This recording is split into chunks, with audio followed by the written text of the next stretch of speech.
What is up, Mets fans? Welcome back to episode number 90 of the Mets'd podcast presented by the 7 Line. We have a great series to talk about where we beat the Philadelphia Phillies in some super dramatic fashion. Got started off this series on an absolute high. Then we had some off days. Then we had a doubleheader. We got a lot to talk about here. As you guys know, we always going over every series that the Mets have all season long. So if you guys are not yet following along with us, make sure you follow us on all our social media at Mets'd on Twitter, Instagram, and the YouTube channel if you want to see a video version of what you're listening to. If you're listening to us, Apple Podcasts, Spotify, Google Podcasts, wherever you find your podcast, you will be able to find us. And if you're following me and James, at GiraffeNeckMark, at Jeter Had No Range, let's bring in James on the road again. What's up there, James?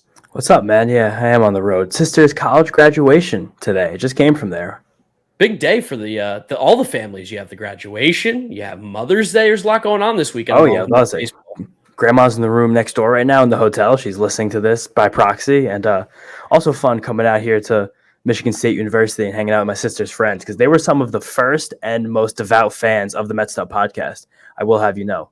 I got to say, what was that picture you sent me in the bar with our logo? That was interesting. Yeah, I put that on her Instagram story because I thought it was cool. But one of my sister's best friends, I'll shout out first name, not going to dox her, Tasha, lovely young lady.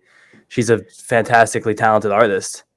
All these girls have the Mets'd stickers in the back of their phones because that's just what cool, smart, good-looking young girls do. They put Mets'd stickers on their phones. Like that's part of the craze. It's a trend sweeping this nation. So we were just like in a bar, like hanging out, and this bar was like all blackboards. Shout out to Tin Can, East Lansing, cool bar, $2 PBR cans, and man, just like $4 drinks elsewhere. Yeah, so she was like, I could draw your logo right now. I was like, yeah, draw a logo right now because it was orange chalk. And I was like, sure. And she did it in like 2 minutes. And I was like, was shockingly good. Like it was amazing. So yeah, shout out Tasha, shout out Jill, shout out Olivia, shout out my sister's whole hive.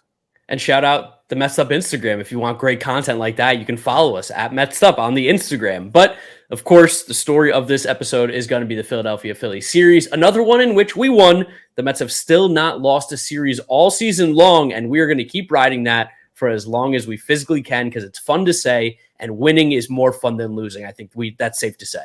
Definitely. And Mets first team baseball, 20 wins. That's another fun little thing to add there. First to 20, we kind of fell back a little bit. I feel like the Dodgers started to catch up a little bit. They have the highest winning percentage of baseball, but the first to 20, it's an arbitrary number, but we will take it. We'll take all the wins we can. And game one, I got to say, did not feel like it was going to be a win, even though it ended up being one. It's crazy doing this recording on Sunday night, thinking back to this game, because it feels like a legitimate lifetime ago. Just the fact that it was Thursday, just the fact that the Mets had 2 off days since it happened, the fact that I've gone on a flight halfway across the country since, watched my sister graduate college. Like I even had a crazy personal morning on Friday, which Mark, you know about, but we can't tell the Mets listeners about that. I've had the whirlwind of a weekend, but like this was actually Thursday night was actually one of the best wins in the history of the Mets franchise. And there's no way to mince words about that. Like it really, really was.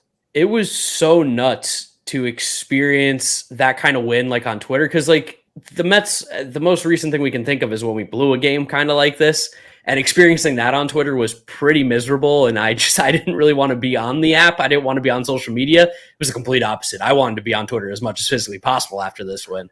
We were talking about misery. Let's start this game with the misery because this game did start steep in misery, and it was based on a miserable first inning. You yourself said you were very nervous about this one in our Phillies preview on the last episode, which was fair. I think there's a lot of reasons to be nervous about this game. We were facing Aaron Nola, who's very good, who usually pitches very well against the Mets. Seen him multiple times this year, which could work in either way. Basically, when a pitcher sees a team lots of times and they pitch well, you're like, you got the hang of them. You found their weaknesses. But when the pitcher sees a team lots of times, then you hit them well, you're like, the hitters saw him. The hitters know what they're doing. And those two things exactly opposite happened to Aaron Nola versus Taijuan Walker. It was each of their third times facing, respectively, the Mets and Phillies this year. Nola was on point because he's really good, and Taijuan just simply did not have it, which happens. That's going to happen, especially for a guy who's like still not 100%, I would say. I don't think he's fully back. We saw the fastball velo drop a little bit at points in this game, too. He started off strong, as he always does, but he wasn't throwing 95, obviously, in the third, fourth inning. And it also didn't help that it was compounded with an error by Lindor, who, Man, another error. I was shocked. Not even compounded. I'd say it was catalyzed. Like, if Francisco Lindor made that play in the first inning, I believe that was second batter of the game with a man on first. That's an easy double play ball. We could be talking about a whole different game. This comeback might not have happened if Francisco Lindor just made a clean double play like we've seen him make 1,000 times. Spin zone. It was the best thing that happened in this game because that error allowed for this amazing comeback. I mean, really, at the end of the day, the Mets they went down early. It was 7-0 by the fourth inning. I mean, it was a quick game that I'm sure a lot of Mets fans said, I'm going to turn this one off. I'm going to go to bed and I'll see what the score is in the morning. Especially with the New York Rangers playing a big playoff hockey game 2 against the Pittsburgh Penguins that same night. There were just other things on. So again, I even myself, after that Nick Castellanos home run, which was back-to-back with a Bryce Harper home run in the fourth inning, I was like, Taiwan doesn't have it. Aaron Nola does. I'm going to watch some hockey because I really wanted to watch this Ranger series. And I took a break for about 3-4 innings here. See, I did it. I waited a little bit later. I waited till after the Marte home run, the Nola thing. I think I left in like the 7th, and I was like, these aren't competitive at bats. It's 7-1 now in the 7th inning. What exactly are we going to do? And then all of a sudden, after some really good pitching, which I know you're going to talk about, we saw the numbers start to flash up, but we can't talk about those numbers yet in the 9th inning until talking about Chasen Shreve and Adonis Medina, who are the unsung heroes in this game. What a fantastic job by two guys that you probably don't expect to have that big of an impact, but they did. They did exactly what we needed.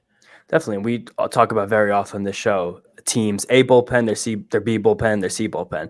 And Adonis Medina and Chasen Shreve are very clearly in the Mets bullpen hierarchy right now, the C bullpen. And these are the guys you throw out there when you're losing by 7 runs in the 4th inning and you hope to just get through the game, have a rested bullpen ready for the next game when you're possibly in a close game against a good team in the Phillies. And these two guys went out there and didn't let the Phillies get any more runs after Taijuan Walker left the game. Chasen Shreve pitched an inning and 2/3 scoreless with a few strikeouts, including a nice one of Bryce Harper with a man on.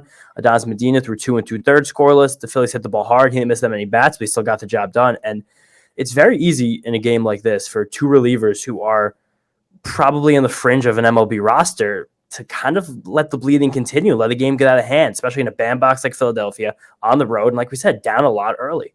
And the way these two were able to keep the Phillies at bay is just no small feat. And I'm sure that was something that galvanized this Mets team.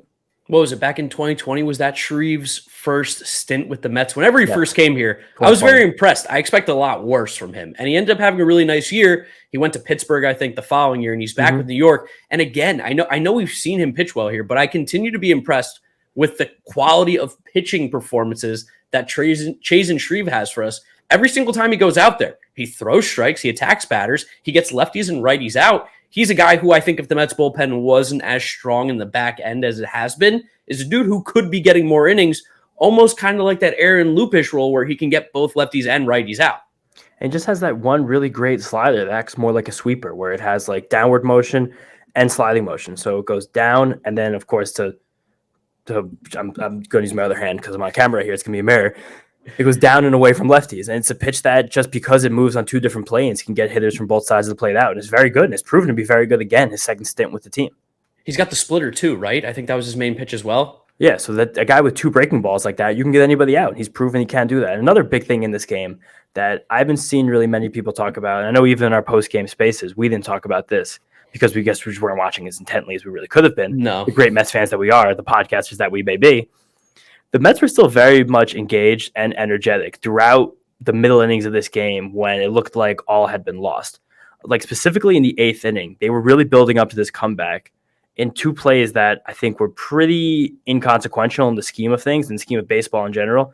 After a Dom Smith strikeout against, who was that in the 8th inning? I can't remember. That was Jerry's.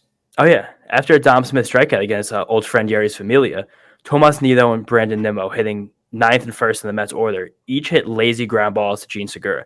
Nido's was more up the middle, and Nimmo's was more towards first base. The ground ball at second base, anyone who's ever been in a baseball field, you just don't run that out because the guy's right there. There's almost nothing that can happen in between a ground ball at second base and a throw to first base that would make you be safe. And both guys busted out of the box. Like, that is something that you see a veteran team do, and you're like, all right, we can do this stuff.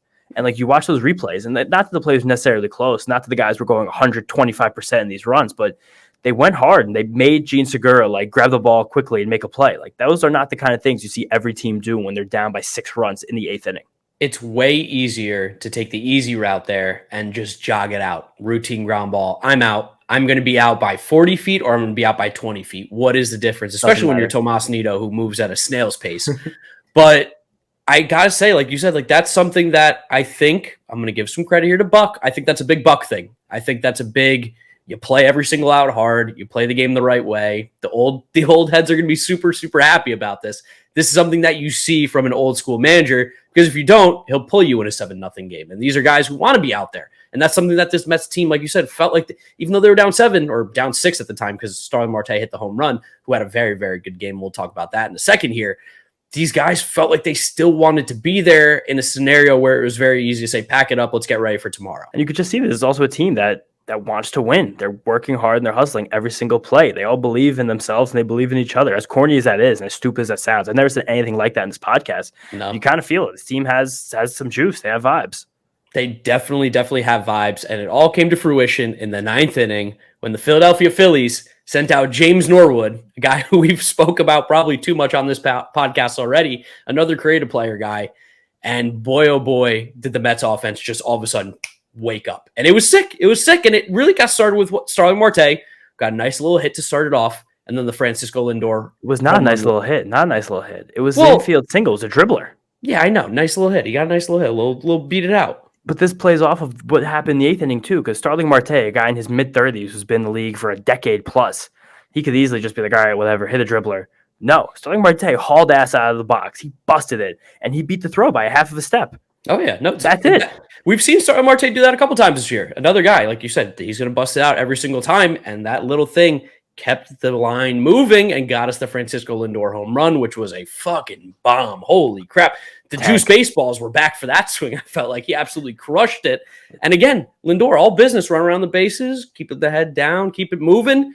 And it just continued to snowball with this Mets lineup. Definitely. And then with the home run being hit, as Alex Rodriguez would say, it was a rally killer. Killer. So suddenly you're down 4 runs with nobody out and nobody on base. Even if you're starting an inning like that, you're like, shit, it's not that good. But Pete Alonso came up and he smoked a double, still off of James Norwood. And you're like, all right, things are happening. Eduardo Escobar had a lazy line out, whatever. But Jeff McNeil followed it up with a hit because all Jeff McNeil does is get hits. And now we have 2 men on, down 4, just 1 out. And you're like, oh my God, things are happening. And things got so tense that the Phillies at this point pulled James Norwood and brought in their closer, Corey Knebel, which I also think it's understated how difficult a situation like this would have been for a closer, Corey Knebel or otherwise, because when you're a closer, it's just human nature to kind of kick your feet back when you're in the 9th inning, your team is up by 6 runs. This is a game that 99.9% of the time you are not coming into. You're not even getting called to warm up. And just having to get hot like that and get into your closer's mentality and your closer's mindset it's got to be not the easiest thing in the world. And Knebel kind of showed that. Well, think about when we talked to Trevor May and we talked about like what's going on before, what's his like pregame routine. He's like, yeah, I start to get ready about an inning or 2 before I'm supposed to go into the game. So mentally, he's preparing innings in advance to get in. Like you said, Corey Knebel's like, dude, if I'm coming into this game, something is going severely, severely wrong. We fuck something up. And the Phillies did fuck something up. And then it just continued with Corey Knebel coming into the game, who we talked about. The Mets were just seconds away in the last series from getting to Corey Knebel. Every count's 3-2 with this guy. He wasn't particularly sharp. And again, he was not very good. Shout out to Joe Girardi, by the way. That guy is just masterclass on how to be a horrible fucking manager. Definitely. But this is also like, I'm not even putting this on either of those two guys. Because what's even the earliest that Knebel was stretching? Like after the Pete double? Yeah, for sure. Like, it's not, it is Corey Knebel's fault. Yeah, it's theoretically his fault, but this is hard. This is a hard situation for the guy. Like you just said, Corey Knebel probably gets ready usually an inning before. He's probably throwing, stretching, loosening. They were like, you have 3 minutes to get into this game because shit is hitting the fan. And shit did hit the fan. The second Corey Knebel came in, Mark Canha just roped the liner right off his leg, bounced away in his first and third situation, and that became a single with a run in. So now it's a 3-run game. With the tying run at the plate, like how quickly this had snowballed, Corey Knebel must have been standing there like, what's going on right now? He's probably terrified.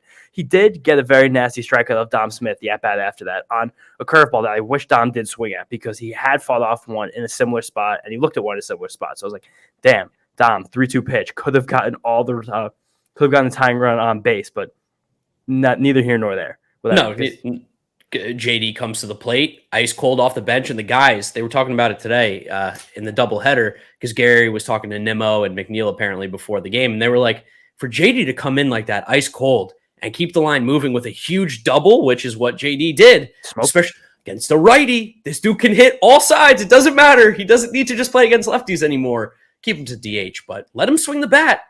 And it's 7-5, and everyone's going, oh boy, we can really do this. I think this is probably when everyone started to look at their phone and go, oh shit, okay, I haven't been watching. Do I turn it on and watch what could be the Grays comeback, or do I keep it off because the Mets have been coming back while I haven't been watching? If you are listening to this podcast, there's a good chunk of you that definitely turned the game off and had this exact thought go through your head. Am I the problem? Do I not need to watch what's happening because it's working well right now?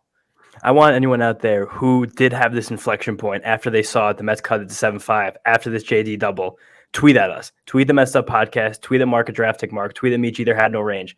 Did you choose to turn the game on for the Nimmo at bat if you had it off beforehand, or did you leave it off because you're superstitious? Please let us know, because I love hearing stuff like this from Mets fans.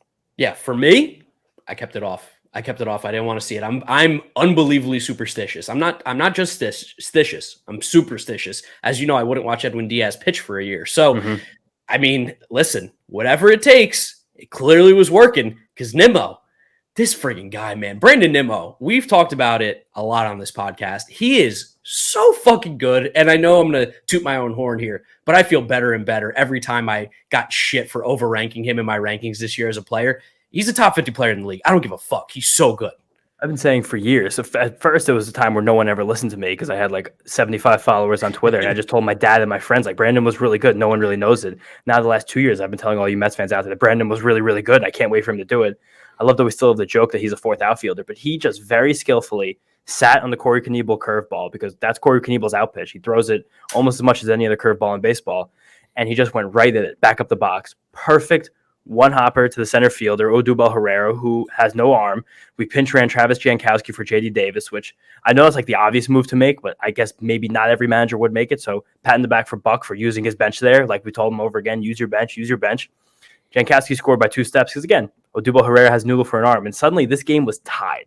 And I couldn't even believe what was happening. I was sweating. I was wearing a gray T-shirt that night because I was at my parents' house, don't have much options there. And I had pit stains from sitting on my couch all night. Oh yeah, pandemonium. I wasn't watching the inning, like I said, and I was sweating. I was sweating, waiting for updates from Twitter, waiting for the little notification, 7-7, whatever it was. I mean, I felt so great when I saw the Mets up notification come through on the next at bat, which was Starling Marte, who, have a day, Starling. We called out the middle of the order, the top 5 guys for not hitting, and they all seem to have heard it, and they've been hot. They've been hitting the ball well, and Starling Marte, 3-hit game here to start off the series, and this was such a big double. Off the wall. Stupid dimensions out in center field for Philly, but an absolute piss rocket to center field. Oh, so this was just dead ball city. This ball should have been out by 14 rows. I couldn't even believe myself when that ball stayed in. Even Starling Marte couldn't believe when that ball stayed in. Yeah. Also, second hit of the inning. You never see that. 2 hits in 1 inning. Love that. That's just one of those cool little baseball things you see here and there. And I want to just mention something else. I want to shout out the Phillies radio announcers, because after that Starling Marte double, they had just seen their team blow a 6-run lead in the 9th inning, give up 7 runs to be losing a game against their bitter rivals, the Mets. And it's a team that's had their ass so far this season. The Philly announcers did not speak for 25 entire seconds after this. I found this on MLB.tv. Someone told me about it on Twitter, and I went back and found it. And I tried so hard, guys. I tried so hard to make a video to rip this audio, but MLB TV just does not let you do it. I was underneath my covers with my microphone, trying to get it to play out and play through on QuickTime to download into my movie player to try and overlay it with the game visuals from SNY or Fox Sports. I probably would use their broadcast. It didn't work, but if you want to even listen to it, just go back. It was like the 3-hour, 10-minute mark. Go to the MLB.tv calendar. 25 seconds. These 2 guys sat in silence on a radio broadcast. You wouldn't believe it. If you're watching the video, I'm smiling ear to ear. This makes me so feel warm and good inside that people from Philadelphia are miserable, because this was a gut punch. This was a gut punch, and then ripped out their heart and then stomped on it, and then also kind of threw it in the garbage and threw it down the sewer. This was a disrespectful way to come back. The way the Mets did it. The 9th inning, we're down to 2 outs. I mean, this game should have been over. And to see this awful Phillies bullpen that we talked about all year, and the awful defense, and just everything kind of culminate in the 9th inning, it was so perfect. It was absolutely amazing to see it all come together. Definitely. And the icing on the cake here was that Edwin Diaz had just the easiest, simplest 9th inning I've ever seen. Made Phillies hitters look bad. He struck the Mets were feeling themselves so bad, and the Phillies were so dejected that he struck Rhys Hoskins out on a hanging slider. The It slider was so literally fast. backed up. It had arm side action. It sat right in the middle of the plate spinning, and Rhys Hoskins just swung right through it. He's horrible. He's struggling so much right now. I love it. He's one of my least favorite players of all time because this stupid little fucking home run thing that he does drives me insane. What a loser. And he was a loser that day. Phillies lose. Mets win. One of the biggest comebacks in Mets history. And I mean, you would have thought the Mets won the World Series after this one, to be fair, on Twitter, but everyone was having an absolute time of it. This was it. I mean, we did the Twitter spaces after the game. That was tons and tons of fun. We had Mets fans going crazy. We had Phillies fans crying. Like, it was just a wonderful mix. But the most clear rhetoric that came out of this was that this is something that usually happens to the Mets, not for the Mets. And it was kind of this idea that the Mets were exercising demons with this game happening, especially this century. Like, the Mets just hadn't done things like this. And I went back on Baseball Reference and figured out that this was actually the Mets' third most unlikely comeback win in the history of their franchise. Wow. The most unlikely being a 1972 game against the Houston Astros in Houston. They were down 8-0 in the seventh, won the game 11-8. Jerry Koosman started this game for the Mets. That's how long ago it was. And the next biggest comeback in the game, at the time, the Mets' biggest ninth inning comeback in their history, a 1997 home game against the Montreal Expos. They were down 6-0 in the ninth and won 9-6. So that team doesn't even exist anymore. These are the only two Mets comebacks comparable to this one, and we just watched it happen. Yeah, the parallels to the Diaz, Mickey Callaway 2019 game against Washington were unmatched. It felt like almost exactly to a T what happened to us, except we're on the flip side. Even cooler, we were the road team here. Mm-hmm. We were the road team. We got to do this in Philadelphia. How great was it to watch the SNY broadcast show all the Philly fans that stayed in the stands? Legendary. You would have thought that someone in their family had just passed away, that their reaction, they were just somber. They were upset, and it just, it's so great. It's so great. I hate Philly so much. I also loved all the shots of the Mets fans, like, very coyly celebrating in the stands, being like, I don't know how much to celebrate because I can't believe that just happened. 1 and 2, I think someone's going to hit me in the face, but I'm sitting here just stupefied. Even all the credit in the world to any Mets fan who was in Philadelphia for this game and stuck around. Yes. You're in Philly and you're down 7-0 in the fourth inning and you stay there for 2 more hours in a miserable May evening. Just all the credit in the world to you, man. And for the first 2.5, 3 hours of that game, it was non-stop shit from the Phillies. Go Birds, go whatever the stupid shit those Philadelphia people say. Fly, you can have a good cheesesteak in any city. It's not Philadelphia. It's not exclusive. The Philly cheesesteaks are really good. They're fine. They're good. Delicious. Tony Luke's, that's a good one. If you eat Pat and Geno's, you're an animal. Jim's. Cheese Whiz, are you crazy? Shout out Jim's. Jim's is a good one too. I've heard lots of good things about them. That's the only good thing in Philly, though. That was a great win. That was devastating, and I was so ready. I was so ready for the next day because how do you come back and play that next game? The way they were, the air was sucked out of that stadium. The team was just absolutely devastated. They were uncompetitive in the ninth inning. They were like, let's go home. We lost. That's it. They quit. In a one-run game. In a one-run game at home with the heart of their lineup coming up. It would have been so great to get that next day and play another game, but the rain that came from Chicago would not stop. No, and also that next day was set to be Max Scherzer on the mound. So after getting just your teeth knocked out the night before, you would have to face one of the 5-3 best pitchers in all of baseball, stare him in the face on a miserable, cold Friday evening, but could not get so lucky. And it just became like the worst blue balls ever because on Saturday was rained out again. And the Mets had to wait 2 days after this monster comeback before playing a twin bill on Sunday, Mother's Day twin bill. Shout out to all the mothers out there again. Yeah, shout out to the mothers. Happy Mother's Day to everybody out there. If there's any moms listening, shout out to you. But I will say, I love Mother's Day. I love the Mother's Day games because I love the pink bats. I love all the pink equipment. I think it looks sick. I put out a tweet today. It was an easy banger. It was low-hanging fruit, but I stand by it. Why does Major League Baseball not let players just use custom-colored bats with custom designs all year long? The pink bats look so sick. Imagine if the Mets had blue and orange bats. If Starling Marte walked up with a bright orange bat. Francisco Lindor had a neon blue bat, or they had like blue and orange stripes. That'd be so sick, and that's such an easy thing to allow. It doesn't change anything with the game. It makes it cooler. It makes it something that you can get more tweets about, and people will be like, oh, look at this bat. Look how cool it is. The pink bats, though, they are killer. Everything they do on Mother's Day, besides the gray hats. Yeah, the gray hats are bad. W.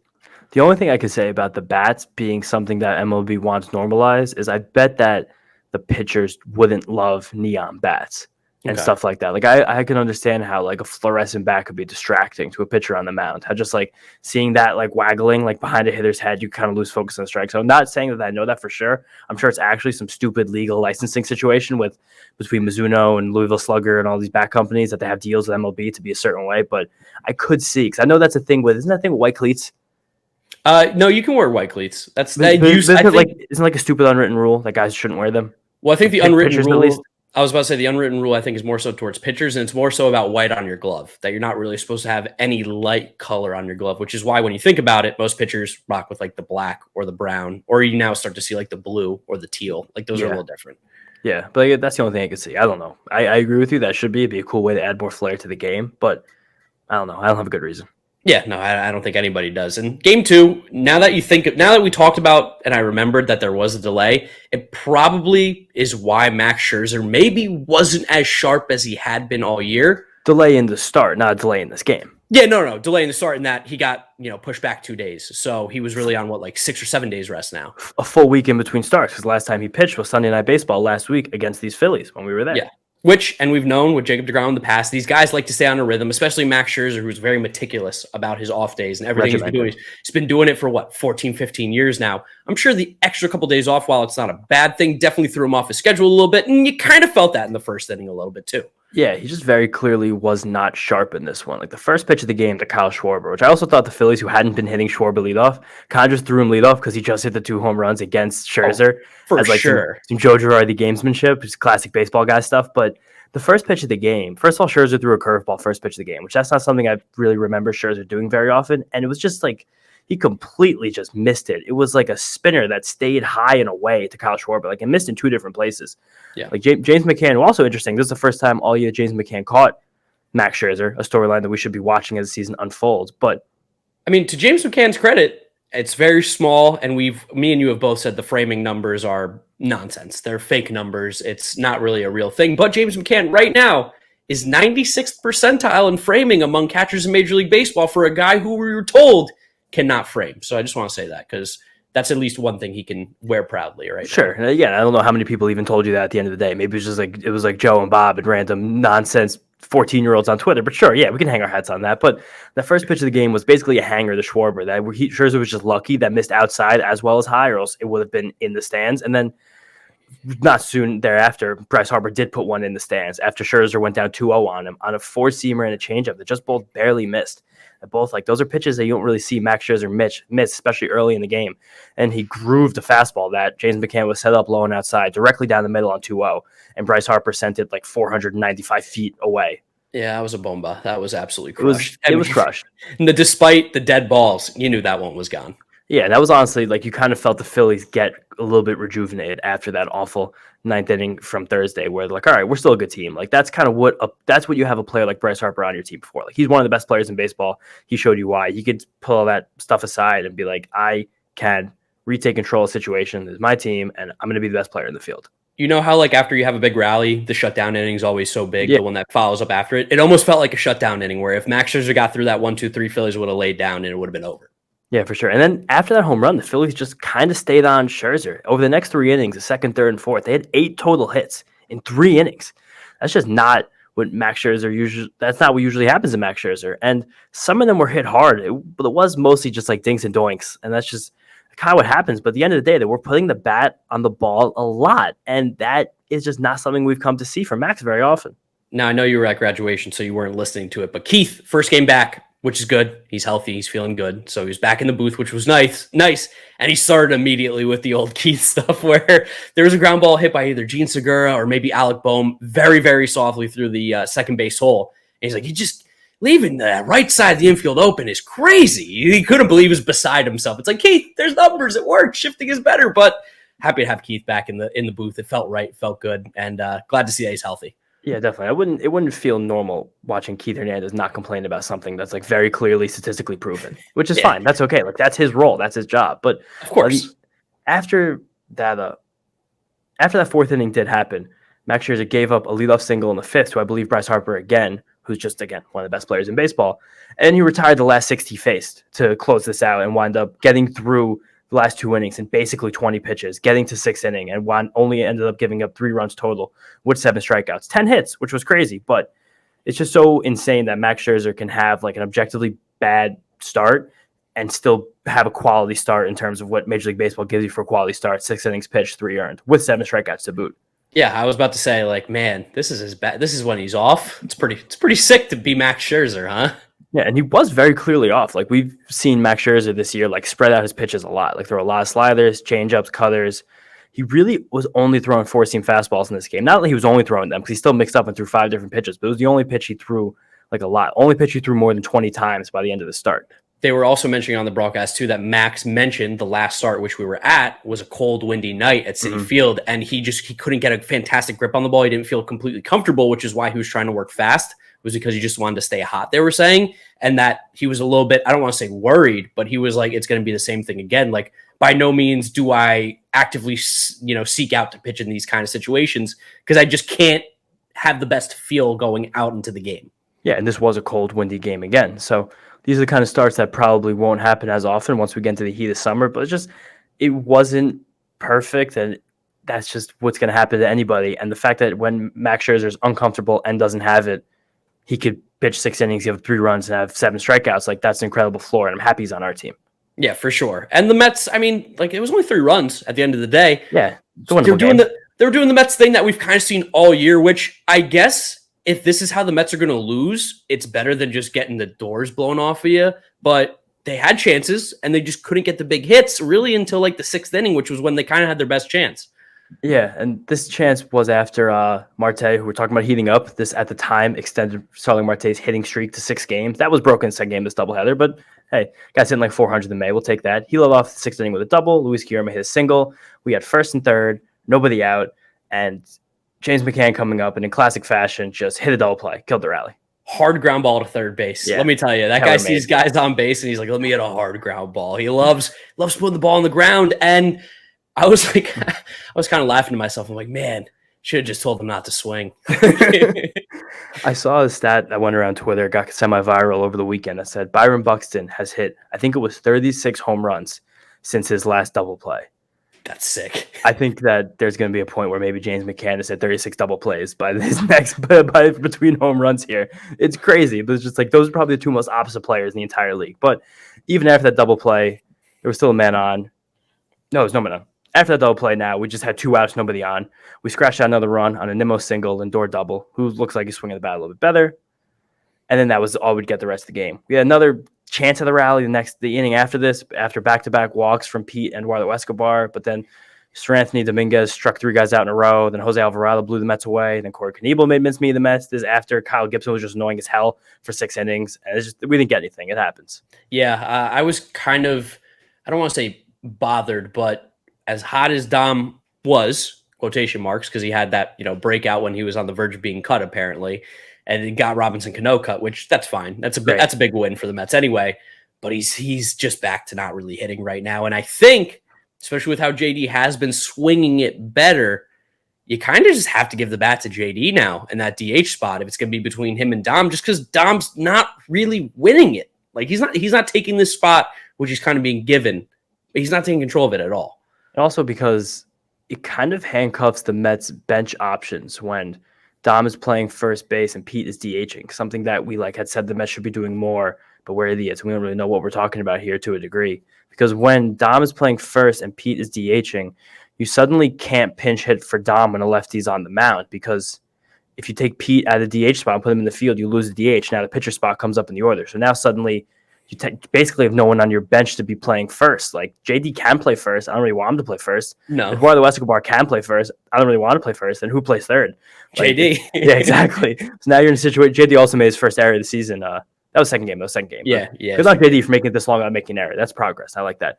But when Dom is at first and Pete is DHing, basically when those two are just in lineup at the same time, it kind of hamstrings the Mets bench options, which is something that I don't think that we really thought about earlier this season. Well, I made that comment earlier, and I was like, I know I'm going to get some shit for this because it sounds really stupid, but the Mets are better off when Pete's at first base and Dom's DHing. And I think it does come true. Like you said, Dom can't hit lefties. He's not hitting righties right now. So especially when a lefty's in the game. It's righties sometimes. He's better than lefties.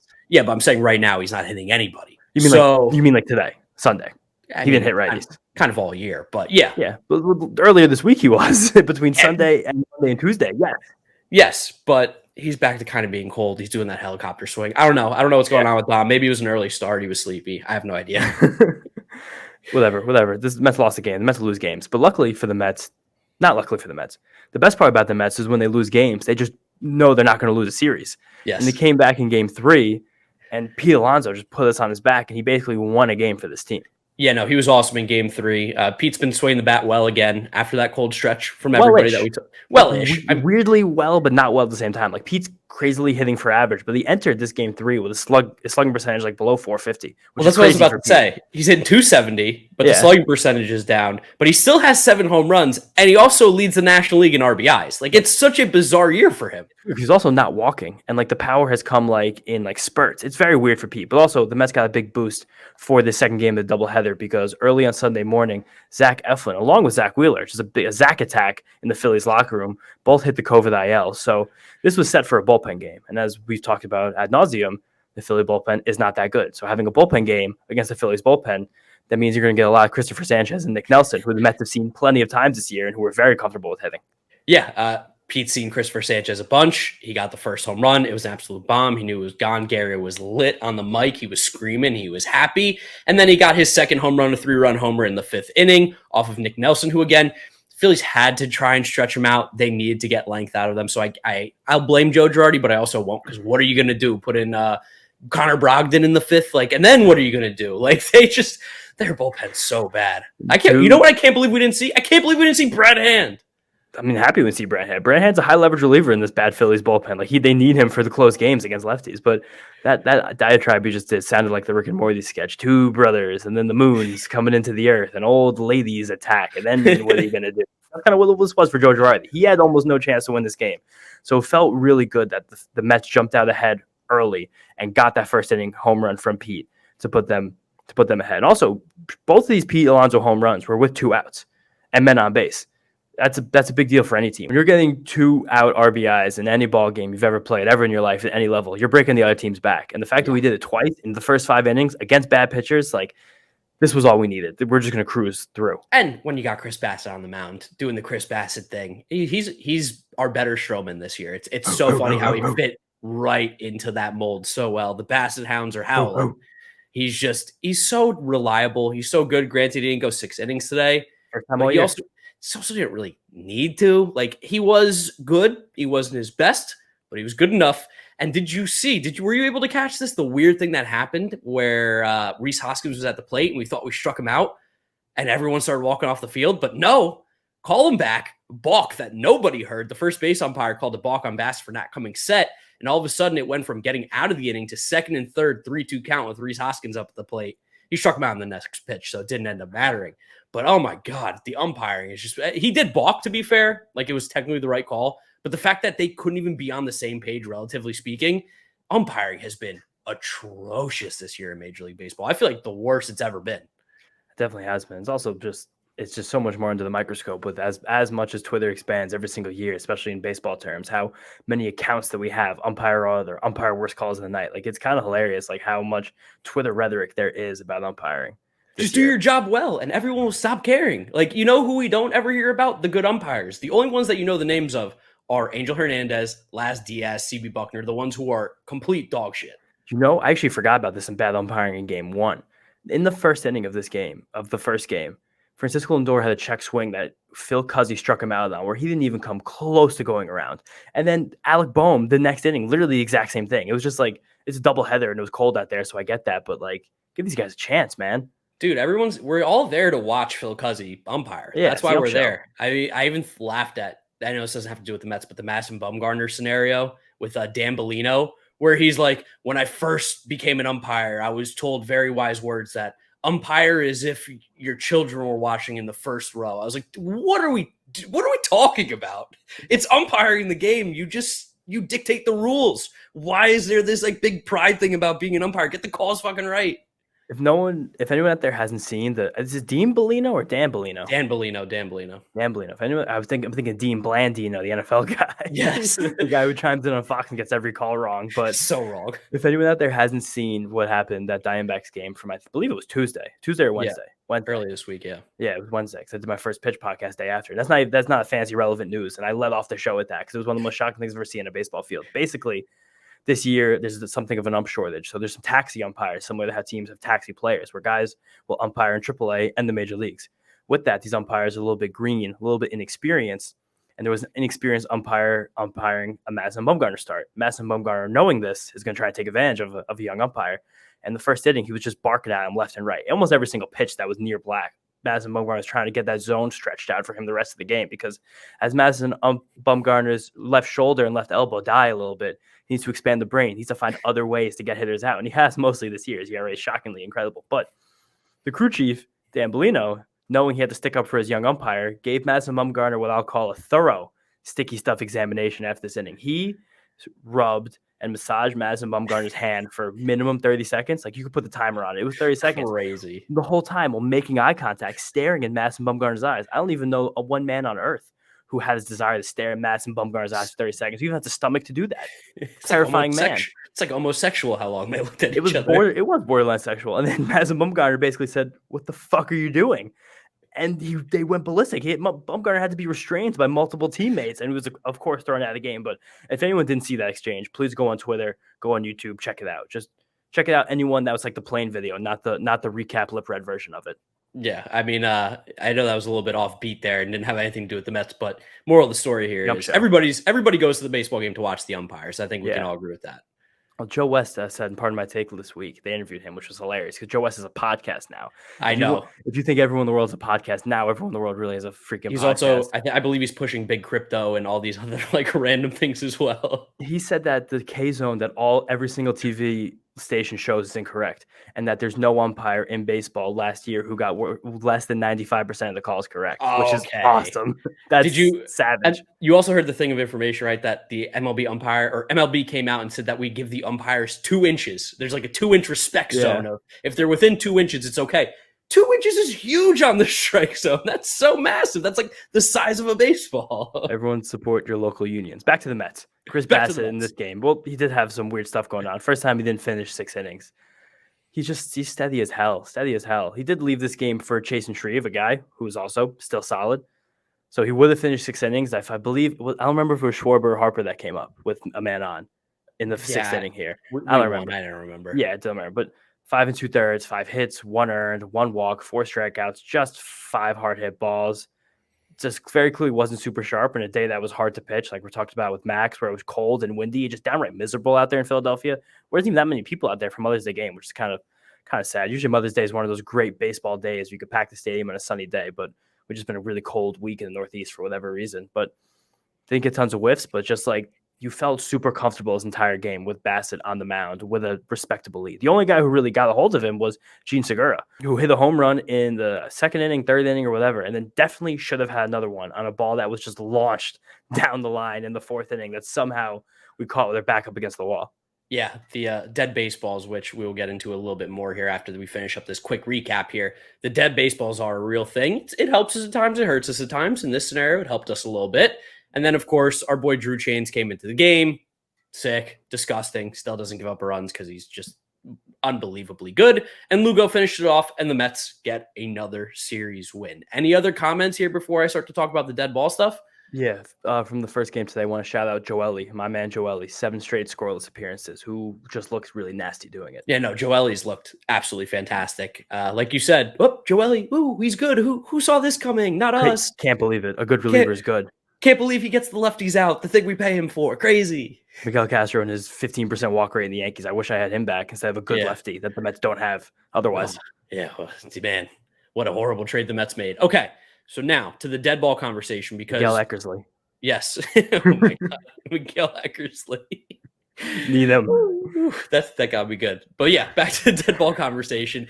In between game 1, the rainouts, and game 2 and 3, Eric Chavez made some comments to the news. I don't even know who he made comments to. A reporter.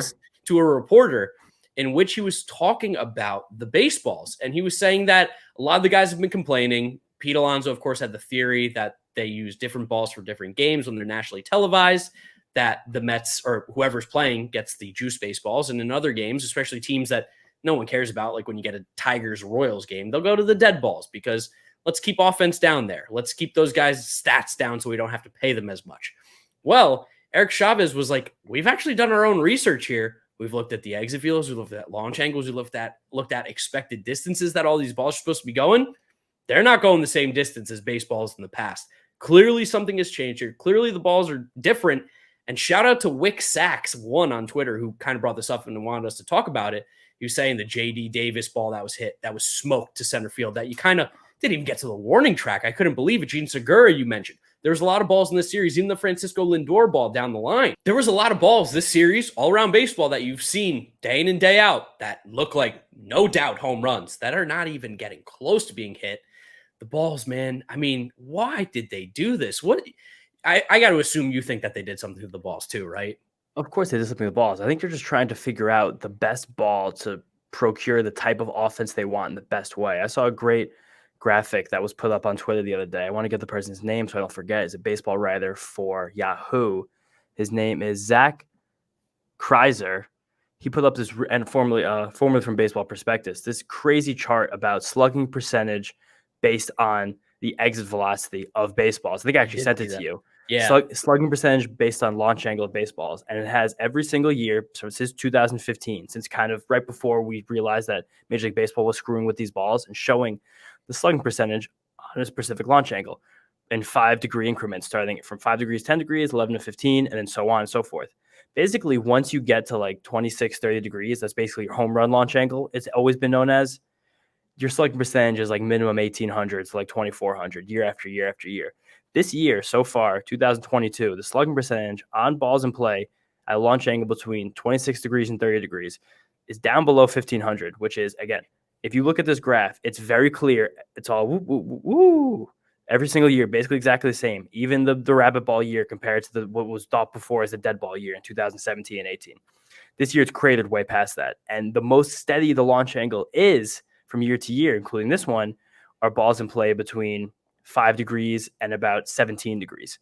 So it's very clear, I think, especially after this offseason, especially after this lockout, that Major League Baseball is trying to procure offense on base hits. They want the ball in play more. They want to incentivize balls in play that are grounders, single type baseball, rather than guys just swinging for the fences. And to their credit, these evil geniuses, it might actually be working a little bit. We've heard Jeff McNeil talk about this a few times this year. He's like, I'm just not going to try to hit for power. The ball's not going out. I'm going to put the ball in play and make things happen. This Mets team may have walked ass backwards into the perfect style of offense to respond to this bullshit baseball that Major League Baseball is putting out. And it's kind of hilarious.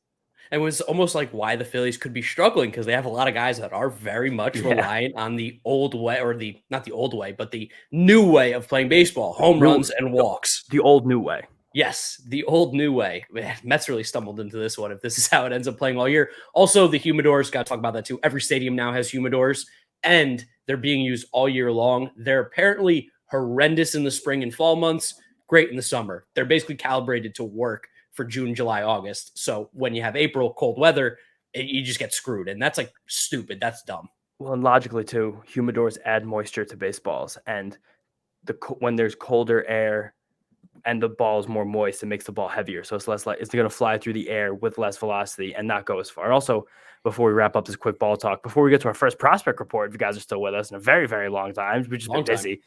Prospect report coming up. I want to shout out Dr. Meredith Willis at BBL_astrophysics on Twitter. She's a PhD in astrophysics, and she is calling out to everybody in the baseball community who's going to games this year to send her any baseball that you've gotten from a Major League Baseball game this year, and she's labeled with date if you know it, and labeled by stadium you got it in.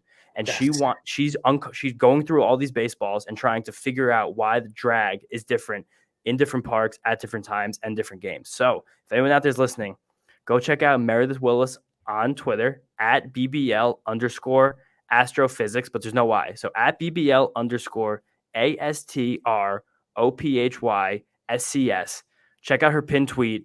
She wants DMs of people who have gotten baseballs at major league games this year because she wants to figure out what's going on and if there's any consistency or inconsistency with these balls across the league. Dude, this is literally like the bat signal for Zach Hampel. He could be the yeah. hero that we need right now. The dude gets every fucking baseball at every single game.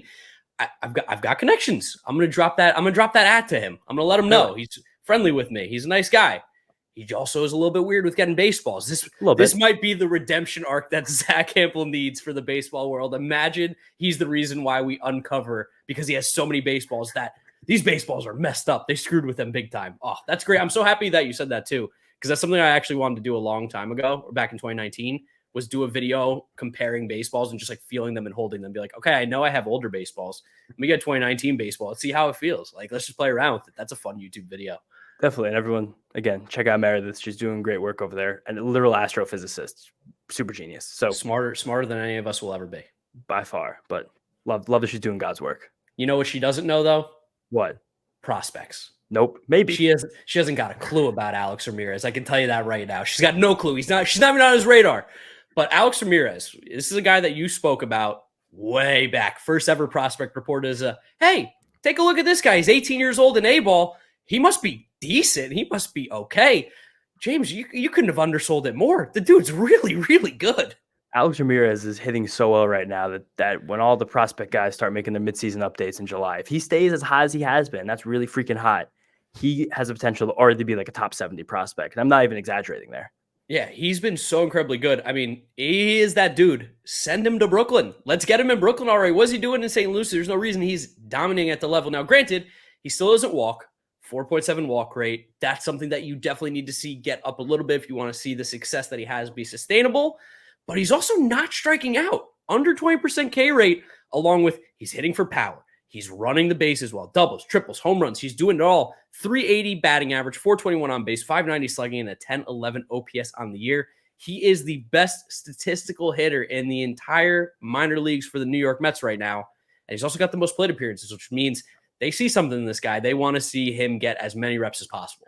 He's hitting leadoff every day because Alex Ramirez, also on top of his good power and his bat-to-ball skills, he's a sick athlete. The guy's faster than lightning. He's blazing speed. And you mentioned being one of the Mets' best hitters in their system. He's one of the best hitters in all of low A right now. He had, I believe, a 144 WRC plus heading into play on Sunday, which was top 3 in the whole league as one of the league's youngest players. You know who the only guy, who's really, really close with him with these numbers right now? This one's going to hurt. Whoa. Oh.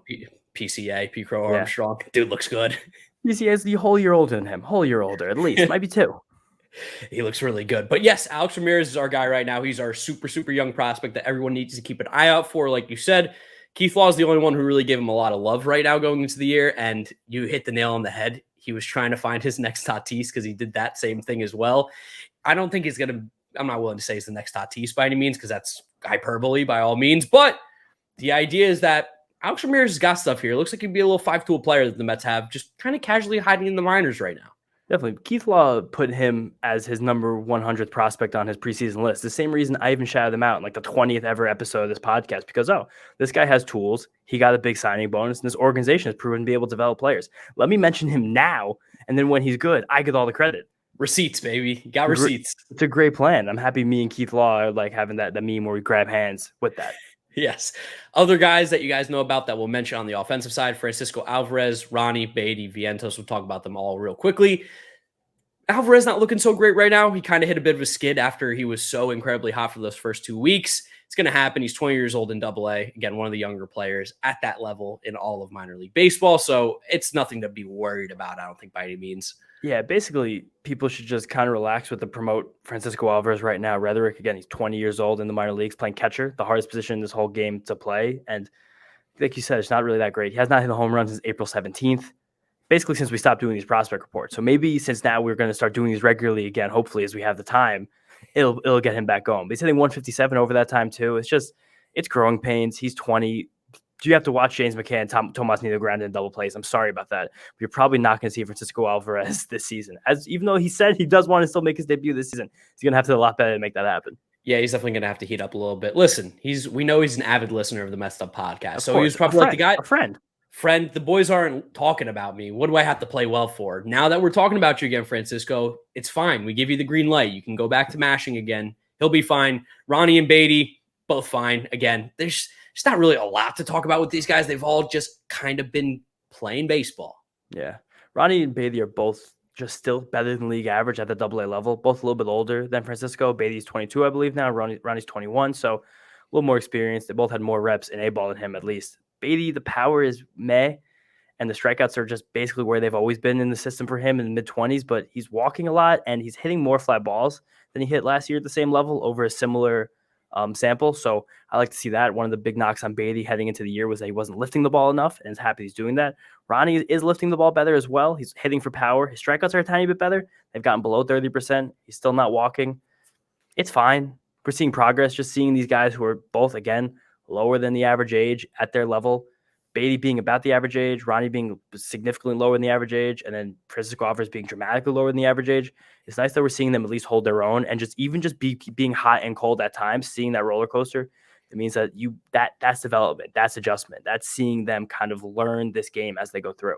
It's kind of the same thing we're seeing with Vientos too, who's in AAA. Again, younger than most of the guys that are in AAA. That's basically where a lot of the just 22 years old, Vientos. Yeah, just 22 years old. That's where a lot of the borderline minor or major leaguers hang out. A lot of older dudes that have had a cup of coffee there. A lot of dudes who have had success and maybe aren't as good anymore, gotten older. He's been kind of hot and cold, like you said. He just had a big 4 RBI game on Sunday, which is when we're recording this. So that's good to see. We know he's good. We know he's talented. He's gonna, I think, hit the majors at some point this year. They probably just want to see him play a little bit more. And you don't have to rush him right now. There's no reason for him to be on the major league roster yet. So let him get comfortable and start to figure things out, because there is a massive adjustment on all these levels. And especially we know the big jump going from AAA to major leagues. Absolutely. And Vientos, this is the best week he's had all season. He has multiple multi-hit games after he hasn't had a multi-hit game in almost 3 full weeks. He's striking out more than 30% of the time, which is something that I thought he kind of worked out of his system last year when he got very hot, but teams probably just have more video on him. They probably found a new hole in his swing, and now he has to adjust to that. And that's good. He's still legit. He's lifting the ball plenty. There is plenty of power in that bat, and he is young for the level. So just let these guys grow in their own pace. And then we got 3 pitchers for you guys. 3 names. You've heard a bunch of them. Calvin Ziegler, Eric Orrs, Jose Budo. Which one do you want to take, James? I'm going to let you just run with one. I want to talk about Budo. Budo's my favorite. I've been talking about him for a while, too. Talk about him. Let's hear it. Jose Budo's made 6 starts this year at AA Binghamton. He's a 24-year-old, so he's basically league average for the level, a little bit older. But in terms of pitching, that's kind of where a lot of these pitchers kind of stick at this age. Not the ones who are like super prospects who have really amazing stuff, but the ones who are just kind of learning how to pitch, like Budo, who needs to learn how to pitch because he doesn't have a crazy breaking ball and he doesn't have elite velocity, like we mentioned before. He had one really awful start this season on April 27th where he gave up 5 earned in 4 1/3 innings, but he's been completely lights out otherwise. Very shiny ERA under 3, 35% strikeout rate, 7% walk rate. These are some of the best numbers in the entire Eastern AA league between that strikeout minus walk rate. So this is a guy who does have the talent, I think, to contend at the major league level sooner rather than later. I'm sticking to that. I really think we're going to see Jose Budo give the Mets some innings this year. But what I am starting to think is that maybe the Mets, kind of similar to the way Tyler McGill was brought along last year, especially when he was still in AA, maybe they don't see him exactly as a starter right now. Not that he can't become a starter, because he's going to develop a changeup or a slider or a curveball eventually to go along with his great changeup. And his fastball with decent velocity but really great shape, I could see Jose Budo becoming some kind of bullpen weapon for the Mets later this season, like a 2, 3, 4 inning guy like McGill was earlier last year. He's yet to complete 6 full innings in the minor leagues, and with that this season, and he's had a couple starts where he was very clean with a lot of strikeouts, not a lot of walks, not a lot of hits, not a lot of runs. So I think it is possible, but I do think that they are kind of capping him around the 75-80 pitch mark in a way to kind of make sure he's using his best stuff more consistently rather than quote unquote learning how to pitch. Which I don't know, people could think differently about that in terms of development, but I do think that the Mets want to make sure that at least he's using that fastball with vertical movement and the changeup with downward break and fade before he works on anything else. Because those 2 pitches alone can have him be useful in the major leagues sooner rather than later. The Mets'd boys have been on Budo early. I picked up a Budo autograph the other day, $5. Sure. Whatever. Give me that. That's free money. He's going to get called up and he's going to be okay. If he has one good major league start in the next 18 months, you are going to make $20 on that card. Yes, and that's good. That pays for lunch the next day. I'm happy with that. Here's another Mets pitcher to talk about. Calvin Ziegler, who's one of the top picks last year, or 2 years ago. My bad, 2 years ago. No, last year in the Kumar Rocker draft. That's right. He was in the Kumar Rocker one. Okay, yeah, last year. I was right. I doubted myself. Yeah, I doubted myself. I doubted myself. I shouldn't have done that. He's looked cool. He's looked interesting in St. Lucie. He's striking out a ton of guys. His stuff is explosive, which was kind of the calling card when he got drafted. Was he has explosive stuff? Maybe needs to learn to pitch a little bit more, and his numbers kind of dictate that. He's got a 40% K rate in 18 innings, 17% walk rate. So the walks are definitely high, but again, he's a guy who's kind of learning how to pitch now as a professional. Great fastball, great curveball. The dude can pitch. Clean it up a little bit. Watch him pitch. If you watch him, Jacob Resnick's been putting out tons and tons of great videos. So make sure you guys follow him on Twitter. He's the prospect Mets guy that you definitely need to be following. Lots of great stuff. I'm watching Calvin Ziegler pitch and I go, oh yeah, I like the guts that we're seeing here with this guy. Clean up the walks. He's got the strikeout stuff already. We're going to be good. And Ziegler, if I remember, along with Dominic Hamill from the Mets draft class last year, was kind of just one of these like basically StatCast diamonds in the rough. He came from Canada, if I remember correctly, right? Yeah, he's Canadian. He's 6 feet tall, so he's not the prototypical guy that you see who has a big arm and you're like, oh, look at this guy throwing 99. But Ziegler's a little bit smaller, but he's got great spin. Great spin, great velocity, good shapes. That's all it takes to get to the majors at this point. I'm happy that he has shown the strikeout stuff early in his professional career. And then the last guy we're going to talk about here, Eric Orz. Orz, I think it's Orz, not Orze. I don't know. But he was the 5th round pick back in 2020 at the University of New Orleans. I know too much about this guy. He probably is going to get to the majors at some point. He's pitching really well in AAA. He gets blown up a couple times, but what reliever doesn't? What I do like, though, 40% K rate, 9% walk rate. That stuff right there translates to the next level at the absolute worst. When we need an arm to come up, he will be very serviceable, it seems like, because he does have the swing and miss stuff. Someone to keep an eye out for. He does not have a 40-man spot, I believe. So he's not right now. Yeah, they will have to clear someone. I don't know who that would be, but keep an eye out for Eric Orz. He seems like he'll probably get a shot at some point this year. Yeah, high strikeouts, low walks. He's giving up, seems like a significant amount of home runs right now at AAA, which, I mean, who knows what the ball looks like down there at this point, or what Major League Baseball is experimenting with there. AAA also, if I'm not mistaken, they are using the electronic strike zone this year, right? I think so. And they have those weird rules too with the pitch clock. And if you're not in the box early enough, you get called out on a strikeout. Like it's crazy rules down there. Yeah.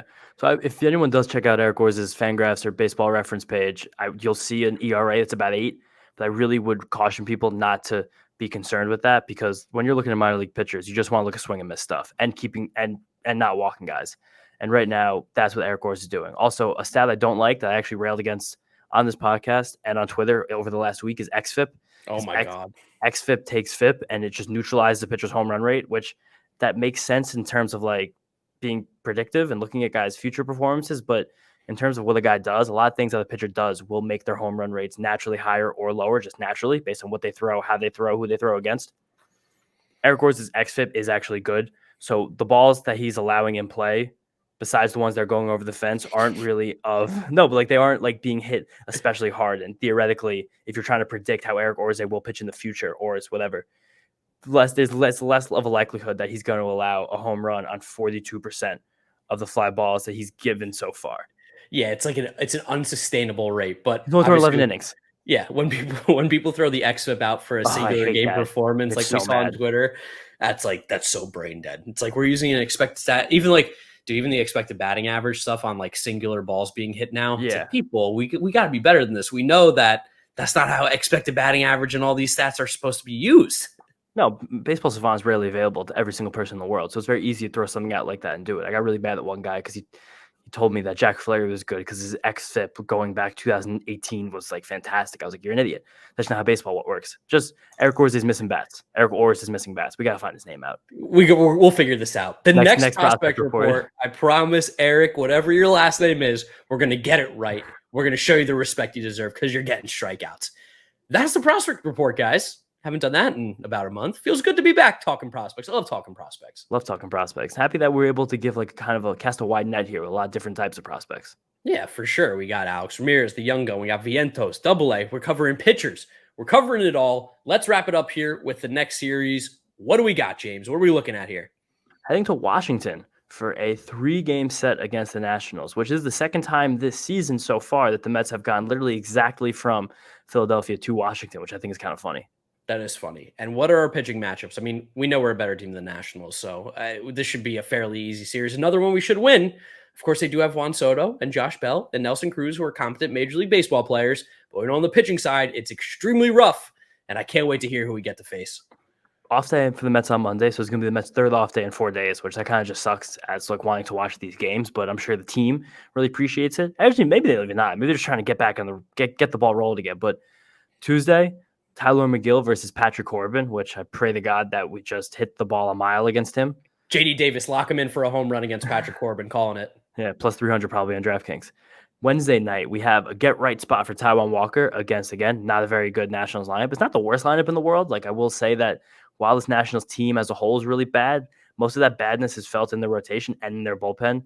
The meat of this order, though, is good. The first 6 hitters are all at least of major league caliber, which is better than you could say about a lot of very bad teams. But Taijuan Walker against, here, this one, Aaron Sanchez. I'm sorry, what? Yes. Aaron Sanchez is playing? Yeah. Only still 29 years old. He has resurfaced with the Nationals and, of course, doesn't look very good. But the craziest thing he's 29? Yeah. That's crazier than he's still pitching. I thought he was like 35. Aaron Sanchez is 29 on the Nationals. He came up very young. People forget. What? That's mind-blowing information to me. I can't even believe I just heard that.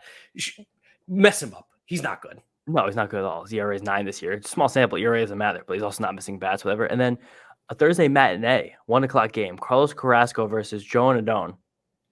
Got to win that.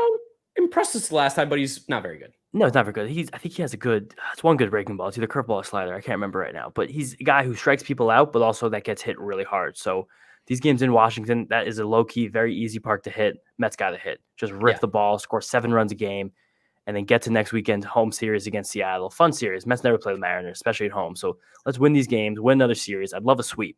Still haven't seen one of those. This would be such a good time to sweep coming back home. The crowd would be raucous on Friday night for that Seattle game. It would be great vibes. Still, regardless, Mets are playing really well. First team to 20 wins, in first place by a good chunk right now. I know you don't want to talk standings, but I have to. And the Mets continue to move on here. That is going to be the episode, guys. Messed Up episode number 90, a long one. We haven't done an hour episode in a long time, but shockingly, we had a lot to talk about with also not a lot to talk about considering everything that didn't happen. We did 5 minutes on umpires. Yeah, we did do 5 minutes. And then astrophysics. And we did. I forgot about the astrophysics. It's been a long one, guys. Thank you for hanging around. Thank you for listening or watching. Make sure you're following us on all our social media at Mets'd Up. If you want to watch the YouTube video, Mets'd Up Podcast, search it up. You'll be able to find us. If you're listening to us, Apple Podcasts, Spotify, Google Podcasts, wherever you find us, you can hear us. Drop us a rating, drop us a review. Follow James on Twitter at JeterHadNoRange. Follow me at DraftDeckMark. Shout out to the 7 line, as always helping us out here on the podcast. And that's where we'll wrap it up, guys. We'll see you next episode number 91 after the Washington Nationals series. Peace out. Peace out, guys. See you next time.